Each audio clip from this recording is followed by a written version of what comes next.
And welcome back, everyone. Welcome to another week of Korean Starcraft League number 2.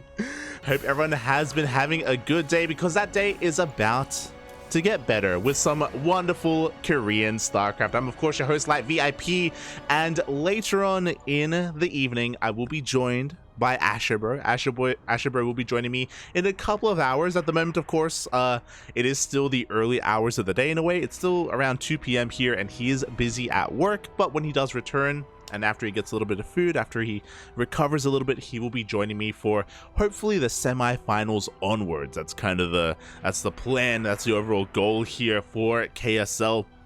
I will be starting on my own though for the time being. Or by myself. Oh. But it's okay, because I will still be joined by some amazing players and some amazing StarCraft! Exclamation mark be in the chat. If you guys want to have a look at the bracket yourselves, we can have a look together here if you wish. And we can see already we have a walkover and we have our bracket established. Unfortunately, my heart bleeds a little bit. No Mia Micah. I really wanted Mia Micah. He signed up 2 weeks in a row. He hasn't checked in 2 weeks in a row. Hopefully one day we get him in one of these tournaments. I would love... I'm deprived of my Mia Micah. I want some more of him, so hopefully sometime soon.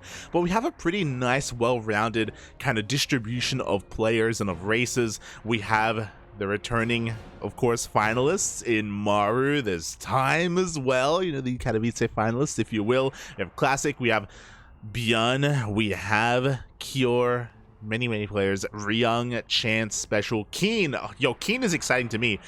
We haven't seen Keen participate in a while. I thought he retired. I haven't really been able to cast Keen in a couple of months, so it's great to see him here once again. Oh, you love to see him. You love to see him. Feels keen, man. Feels keen. But we have some additional Zerg players. That was kind of the storyline, or at least my storyline last week, where Dark was the only Zerg player in the entire tournament. He had a pretty deep run.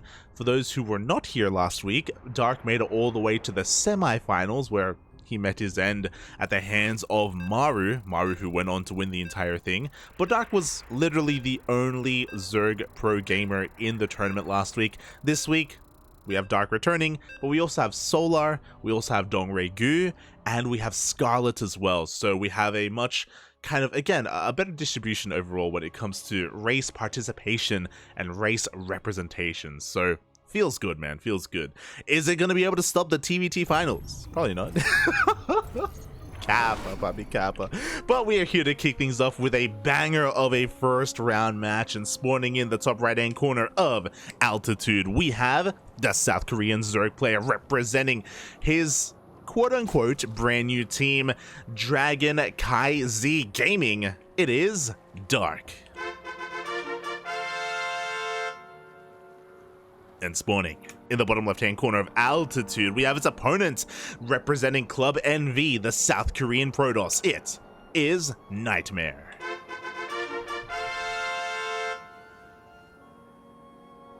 Let's go, baby, let's go. Of course, this was officially announced a couple of days ago, and during the podcast over a month ago, we were talking about the rumors in the Chinese scene about KyZ Gaming disbanding and merging with Dragon Phoenix Gaming. We theorized that was why Cure left DPG, and we theorized that's why players were leaving KyZ Gaming as well. And of course, we got confirmation a couple of days ago. DPG and KZG did merge in the end, and that essentially means that Oliveira did join DPG's roster and replaced Cure in a way. Of course, the management also merged, and their funding also merged as well. So yeah, this new kind of collaboration, this new formation of Dragon KyZ Gaming is honestly pretty terrifying. Replacing Cure with Oliveira is going to be huge for WTL.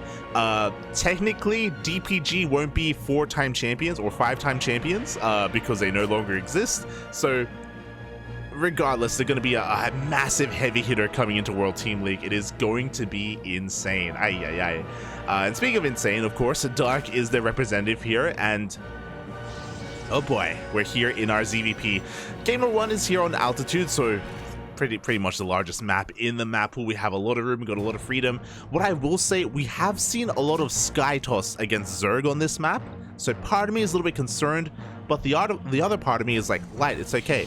NightMare doesn't play Sky Toss. It's okay, puppy. NightMare is just not that kind of late game player. He does thrive more in the mid game. He's opening up with the Stargate, but that doesn't have to signify, you know, a slower turtly style of play. So I do have faith in NightMare in avoiding that kind of game state, if you will.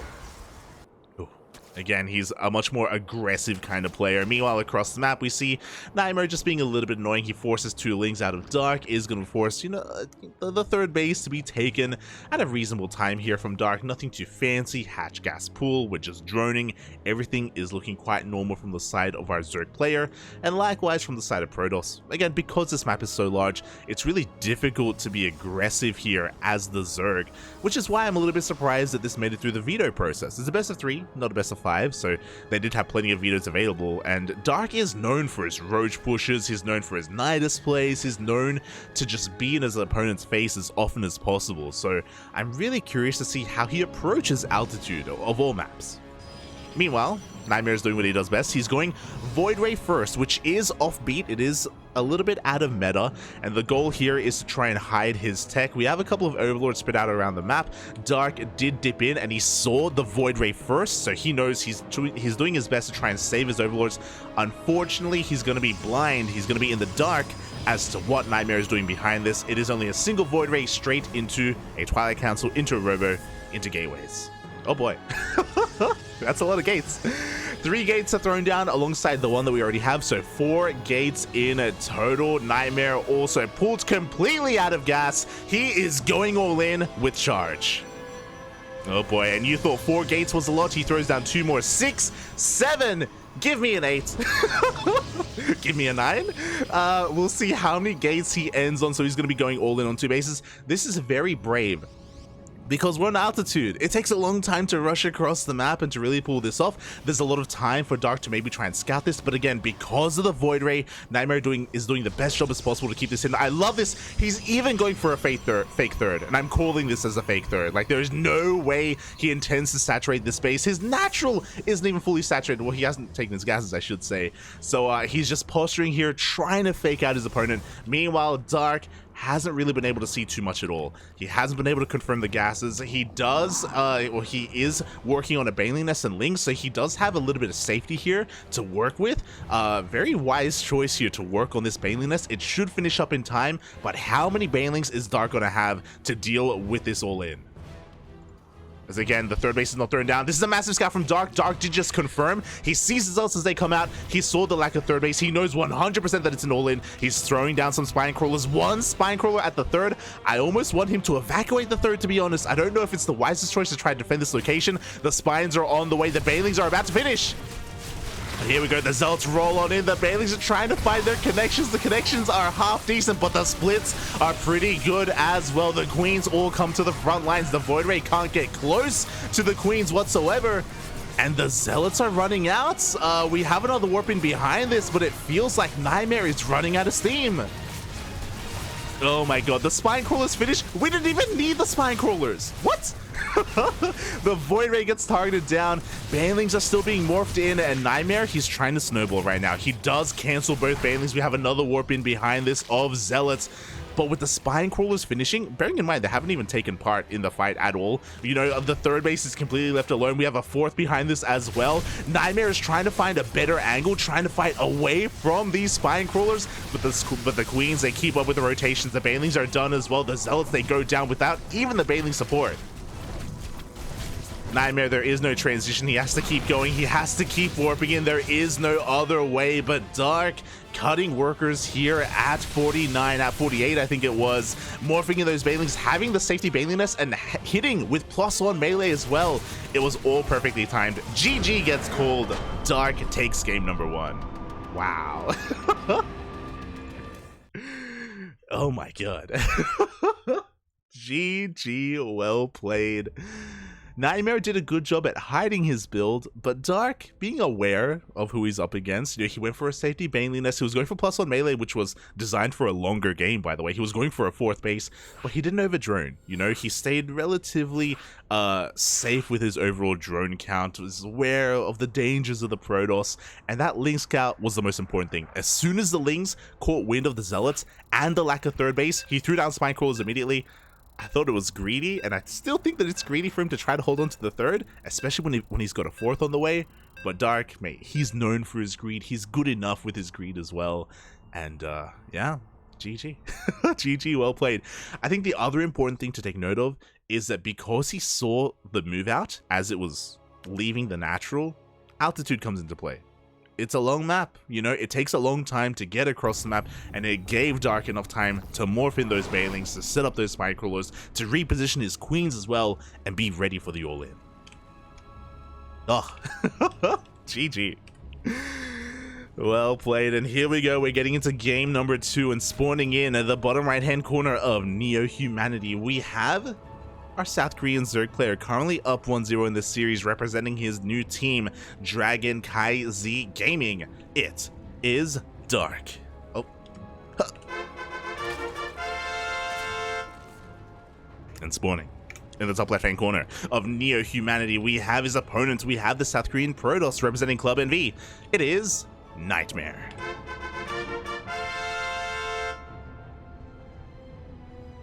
Oh, let's go. And I'm catching up in the chat. I'm with Sinistro. It's so weird to say Dragon Kaizi. It is a really weird formation of words. Like, naturally my mouth doesn't want to say Kaizi after dragon. It's kind of a weird inflection, but it's, you know, we gotta live with it. Ay. Shaking my head. Regardless, it is really cool to see these two Titan teams kind of unify and join fronts, and again, that will all come to fruition once we do get into the next season of World Team League. That is going to be, the qualifiers are in a couple of days, or in a week, I think, and of course the main events will be in a month or so. So keep an eye out for WTL. We will be covering that on this channel, as we always do, and yeah, we'll be doing our best to provide coverage of all of the players we can, some of the smaller teams as well, maybe even our own. Maybe we'll see. As so far, openers are pretty standard. Dark is forced to take the unnatural natural here by the scouting probe of NightMare, but this may be a good thing because we're on Neo Humanity. We're going for a polar opposite of kind of map here. We went from the largest map with altitude to the smallest map with Neo Humanity instead. And as a result, Dark can be the aggressor. He was the defender in game number 1, and here the turns can table. He can go for the forward 3rd base if he so wished. It's definitely something that NightMare has to be wary of. Boy. As I do see Dark looking to take his 3rd base, just dealing with this probe. NightMare is going to be that much more annoying and go for a pylon block as well, just to delay the 3rd even further. This is definitely something you can do as long as we're able to cancel in time. The NightMare, you know, he's going to have a little bit of a lead here. Just put a bit of a thorn in Dark's side when it comes to his overall economy. Ooh. As we cancel just in time. 3rd base is thrown down, and back across the map, we see once again NightMare is going for a Stargate opener. This doesn't signify that it's going to be Sky Toss, but we'll see if he goes for an Oracle or a Void Ray first. And it is going to be that Oracle first, so again, much more standard here from NightMare. We should be seeing at least a double Oracle opener, maybe even a triple Oracle as well, just to safely expand, just to safely establish a 3rd base, and also have a presence on the map. There's a reason why this has become the more standard opener in PvZ. Standard economic opener is what I should say. As from the side of Dark, we actually don't see any signs of aggression. He hasn't pulled back into gas. His 3rd base was a little bit delayed, but he opts to take the 3rd at his natural location. He doesn't take the forward 3rd base, so everything is looking pretty tame from the side of Dark. The first sign of something, you know, taking a bit of a turn is we do have an Evo chamber. It is a hidden Evo chamber behind the natural base. Interesting. With this, I imagine he's going to be going into +1 melee again. It has kind of become a really popular play style in this matchup.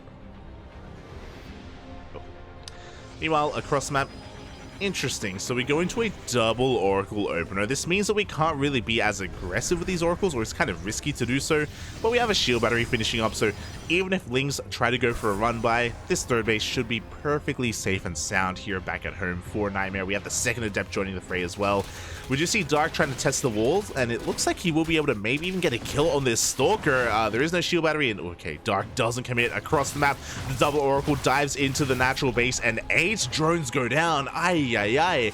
Despite the Spore, despite the Queen, NightMare didn't care, and he didn't even lose an Oracle. Oh, that's a lot of damage already done here by NightMare. Unfortunately, Dark wasn't in position with his queens. He wasn't anticipating the Oracles to dive in the way that they did.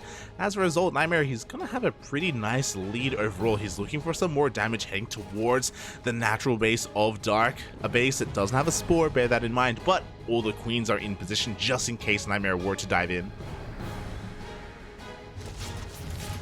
There we go, this time he does get pushed back. Behind this, NightMare did follow up with a Twilight Council. We see Blink on the way, 5 more gateways as well, so 6 in total, oh my, 7 in total. 7 gates, quite a hefty amount of gateways here going for this heavy Blink Stalker style. But because of that, Dark is going to do quite well with +1 melee. Meanwhile, the Stalker finally does go down. Oh, the Oracles get back home just in time to deal with these Lings. NightMare is safe and sound. Dark has to recover. Because of all the drones he lost earlier, look at the worker count here. He's actually behind in workers. He's opting not to drone. He's making nothing but Ling Bane right now, and he's looking to hit with +1. Banelings are being morphed in. More Lings are flooding across the map. The Oracles haven't fully caught wind of this. There we go. They do see these Lings, but they do not turn around. The gateways have just finished up, but NightMare, he doesn't really have an army right now. He's got 6 Stalkers. Banelings are rolling in towards the natural and the third base at the same time. NightMare doesn't react! The Banelings do connect and the Lings are flooding on in. Dark coming in from 2 angles. The wall is still not a wall. No shield battery whatsoever at the natural. NightMare being so greedy with this defense. And the Lings get into the main. This hasn't quite paid for itself yet, but Lings are continuing to flood. Dark is actually not droning, by the way. He is very committed. And I'm a little bit worried that maybe the Banelings didn't do enough damage. Dark still opting not to drone. He does take a bit of an economic lead. He may be forcing a reaction out of NightMare, which would be a good thing for Dark. He does get cleaned up after all said and done. 13 workers did go down. Dark is going to try and rotate around the army and bypass it. Meanwhile, NightMare setting up a proxy gateway location to reinforce across the map. The Lings, they come in once again. Still no shield battery at the natural, by the way. Oh, the third base is completely forfeit, and now NightMare has to make a choice. Does he recall and go back home, or does he go all in? Oh, he does warp in a couple of sentries. He's going to be able to buy a little bit more time. The Lings are getting around these Stalkers, though, and +1 Lings annihilate Stalkers, especially in these numbers. Oh, is Dark overextending, though? These Queens are pushing off of creep. The Oracles are actually out of energy, though, and without the support of the Oracles, the Stalkers are done for.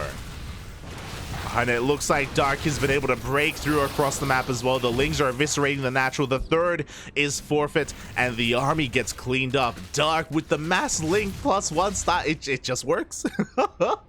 I was worried that he wasn't dealing enough damage early on, but it slowly compounded. It added up. GG gets called, and Dark takes game number 2. Wow. GG. The setup for the Baneling run-bys were honestly really impressive, and yeah, unfortunately NightMare, he was kind of forced into this really awkward position where he just had to counterattack. He didn't have any shield batteries back at home at his third base or his natural after the initial defense, so Dark just forced him all in, just crippled his economy, and yeah, he was forced to push into creep without too much support for his Stalkers. He had 2 Oracles, but they were out of energy. They weren't really doing much at all to help out those Stalkers. Oh.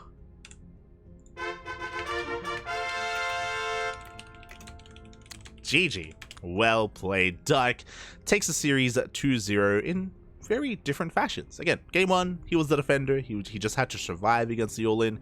Game number 2, he kind of instigated and forced the all-in instead. So, very nicely done. Very nice play here from Dark as he advances on to the next round. As we get ready for our next series, oh, looks like I just missed our game, but as we get ready for our next series, Dark moves on to the quarterfinals, and Dark is the very first player to make it that far. Everyone else is still trying to catch up in the bracket.